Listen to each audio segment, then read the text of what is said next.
found that 15% of people they polled say they are not fully decided. 15%.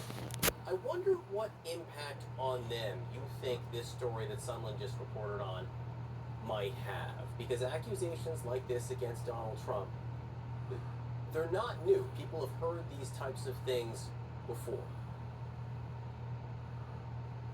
The new accusation, John, against Donald Trump of sexual assault sounds a lot like the one that he was recently judged in a court to have committed, and that has been held up on appeal. And so we're not hearing something that is wildly out of the ordinary, and I think that's going to be quite concerning to folks who are undecided.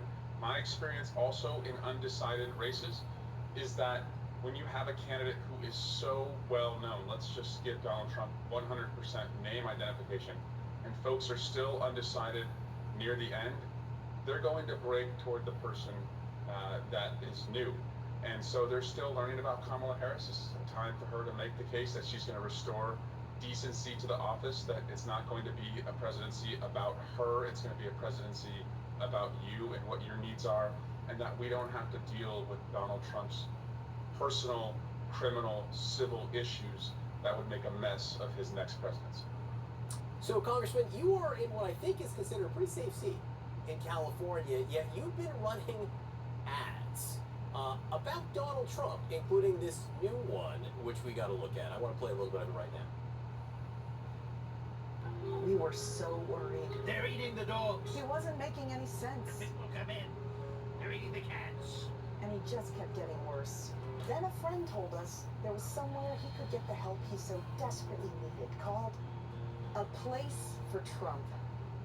Person, woman, man, camera, TV. So this November, let's vote to put him in A Place for Trump. Because we all know he belongs in a home, just not this one. All right, so what's the goal here? And I ask that because there seems to be a little bit of a mixed message in this case. You are, I think, making fun of Donald Trump, it is safe to say, in this case. Yet there is a message from some Democrats, including the candidate, that he is a existential threat to democracy. John, he's also in cognitive decline, and in that ad, Donald Trump makes it a little too on the nose, the way that he's acted in the last week, standing almost completely frozen on stage for nearly 30 minutes. He's almost 80 years old. He continues to talk about completely irrelevant material when he's talking to his supporters. And so the argument is, you may like Donald Trump, he may appeal to you in some ways with his policies, but the last place we want to put him is at the White House, where he can make decisions about our lives. He's just not ready for prime time. And yes, humor, I think, sometimes is the best way to land a point.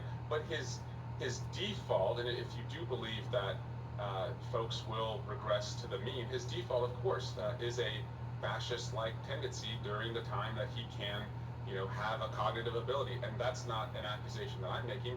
That's an accusation that comes from people who have worked for him at the most senior levels. But do you see what I'm saying, that there may be some cognitive dissonance between making a joke about Donald Trump like that and saying he's a fascist? The two things seem a little bit separate. And I do want to note, there's this new poll from ABC News and Ipsos today, which found that 49%, about half of the population, see Donald Trump as a fascist. And those folks want to move on with their lives. I meet independents and Republicans, and many of them are my family members, who tell me they just want to get back to their lives. They don't want to wake up every morning and check Twitter and see what he's tweeting from the toilet. They want to get back to their own lives, and that's part of the case that Kamala Harris is making. She's going to focus on what you need in your life, and this is not going to be another me president.